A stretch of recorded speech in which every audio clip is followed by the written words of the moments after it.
Can pain and trauma trigger your eating?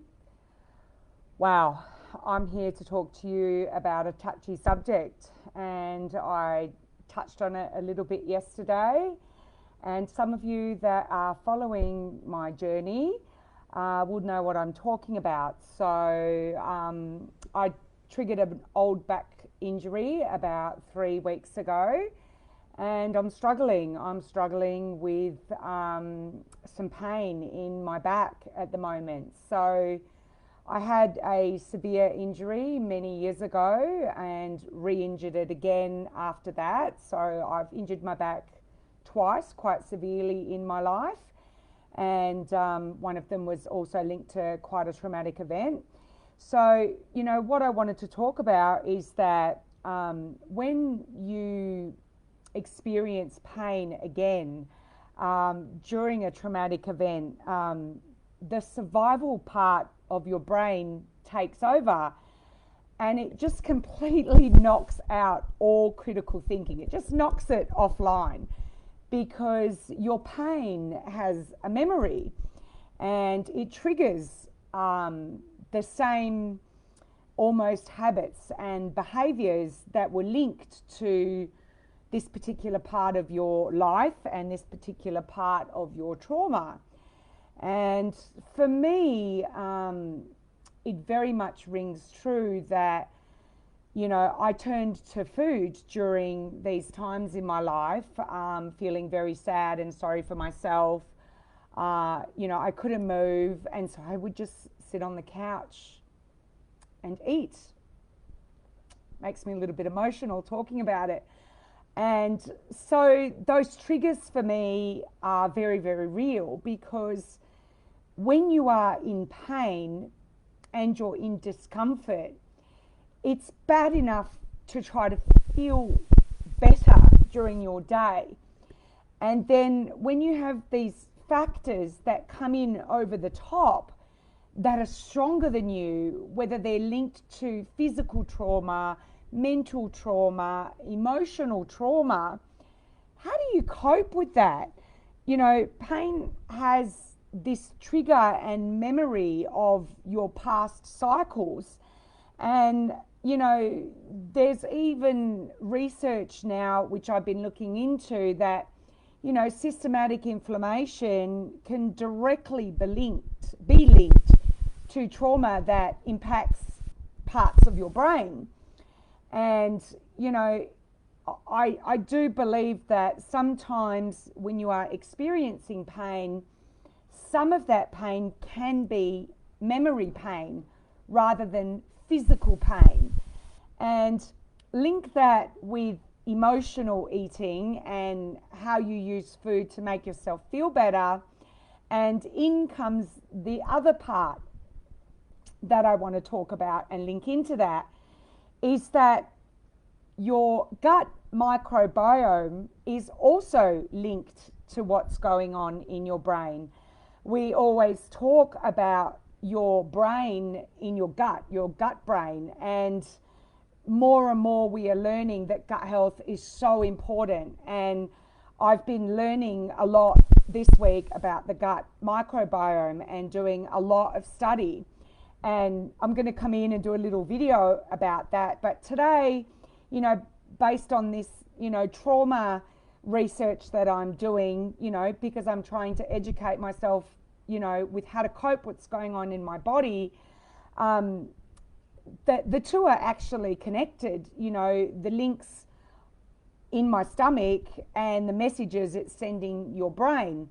So, you know, what happens is one is triggering the other.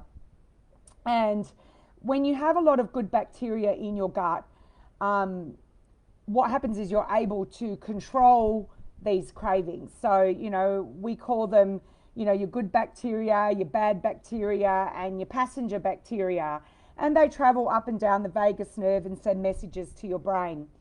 So the more good bacteria you have in your gut, the stronger you are somewhat to resist temptation, right? Because the good bacteria is winning over the bad bacteria.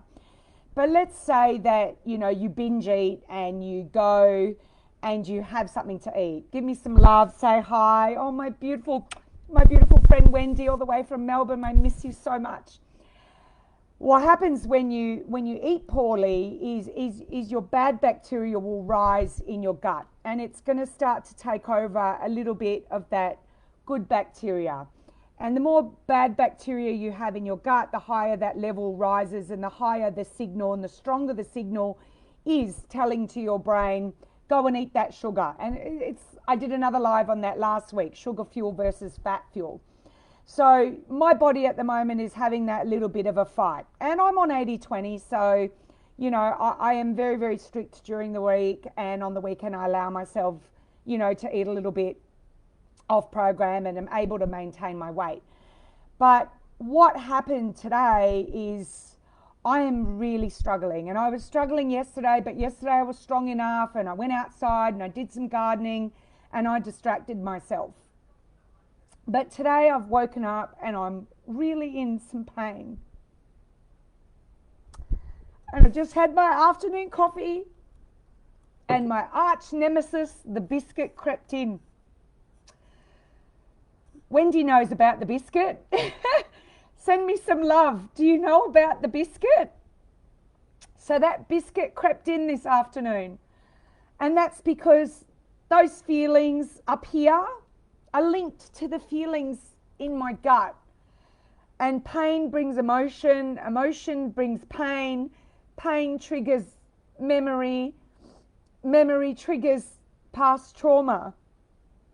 And there's so much about Toni Swan that I have to share with the world. And real trauma, real emotional trauma, real physical trauma exists for many of us, and we live with it daily, and it's how we cope.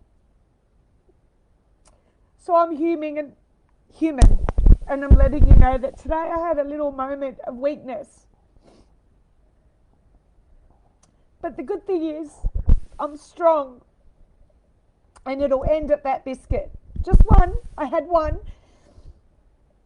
And I've held myself accountable by even saying it live. I'm human. I can have a biscuit. But I'm disappointed with myself, because usually my Monday to Friday, I'm very, very strict. And that's how I've managed to stay on my 80-20. So I'm just disappointed in myself. But I do recognize that these triggers sometimes are stronger than me. So what I've done is I've reached out. I reached out to a friend, and now I'm reaching out to you to let you know that it's real. And to my mentees out there that I've had conversations with today that are struggling, you're human too. And I'm here and I understand. And the best part is don't let the rest of your day be a blowout. I ate beautifully clean all day. I'll eat beautifully clean for the rest of the day. I've already got my dinner prepared, and this is how I will get through. So I hope you've gotten some value, and I hope you can see that Toni Swan is real, just like you. And every now and again, a biscuit falls into my coffee. Have a good rest of the evening. Good night.